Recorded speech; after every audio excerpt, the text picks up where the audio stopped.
India குறுகிய ஆண்டுகளிலேயே விண்வெளி துறையில் உலக நாடுகளின் கவனத்தை ஈர்க்கும் வகையில் சாதனை படைத்து வருகிறது. இந்தியாவின் விண்வெளி ஆராய்ச்சி துறையான இஸ்ரோவும் மற்றும் அமெரிக்கா கூட்டாளியான நாசாவும் இணைந்து உருவாக்கிய முதல் தனித்துவமான செயற்கைக்கோள் NASA ISRO synthetic approach raider Nisar என்று பெயர் சூட்டப்பட்டுள்ளது.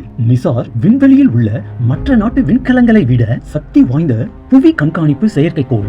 பூமியில் 1 சென்டிமீட்டர் அளவை கூட மிக துல்லியமாக இந்த செயற்கைக்கோளில் உள்ள அதிநவீன கேமராக்கள் படம் எடுத்து 12 நாட்களுக்கு ஒரு முறை பூமிக்கு அனுப்பும் வகையில் இதற்காகவே இஸ்ரோ பிரத்யேகமாக வடிவமைத்த எல் பாண்ட் மற்றும் நாசாவின் எஸ் பாண்ட் ஆகிய சிந்தெடிக் அப்ரோச் ரேடரில் புதிய தொழில்நுட்பங்கள் இந்த செயற்கைக்கோளில் இணைந்து செயல்படும் வகையில் பயன்படுத்தப்பட்டுள்ளது. இந்த செயற்கைக்கோளின் முக்கியத்துவம் பூமியை அங்குலம் அங்குலமாக ஆராய்ந்து இயற்கை வளங்கள், கடற்கரை கண்காணிப்பு வரைபடங்களும், சுற்றுச்சூழல் அமைப்பு, பேரிடர் காலங்களையும் தொடர்ந்து கண்காணிக்கும். பூகம்பம், சுனாமி, எரிமலை, நிலச்சரிவுகள் ஆகியவற்றை துல்லியமாக கண்காணிக்கும். காலநிலை மாற்றம், பேரிடர் மேலாண்மை, விவசாயம், பகல் இரவு ஏற்படும் நிகழ்வுகளை மிக துல்லியமாக தரவுகளை வழங்குவதுடன் பூமியின் மேல்பரப்பில் ஏற்படும் சிறிய மாற்றங்களையும் கண்டறியும். நிசாரில் அதிநவீன ரேடரின் தொழில்நுட்பத்தை பற்றி நாசா வெளியிட்ட செய்தியானது 12 மீட்டர் விட்டம் கொண்ட ஆண்டனா 20 கிலோமீட்டர் சாதாரண தரையில் இருக்கும் ஆண்டனாவின் அதிநவீன தொழில்நுட்பங்களிலான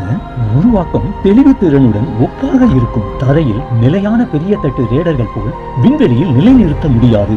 இந்தியா குறுகிய ஆண்டுகளின் வளர்ச்சி பல ஆயிரம் மைல் கல்லை கடந்த நாசாவுடன் இணைந்து விண்வெளி துறையில் இணைந்து செயல்படுவது மிக குறுகிய ஆண்டுகளில் மிகப்பெரிய சவாலை எதிர்கொண்டு தொலைநோக்கு பார்வையில் கணிப்பது என்பது 1000 மைல் கல்லை கடப்பதில் அல்ல. சில ஆண்டுகளில் இந்தியாவின் தனித்துவம் உலக நாடுகளை ஒருங்கிணைத்து விண்வெளி துறையில் சாதனை படைப்பதுதான் இந்தியாவின் தனித்துவம்.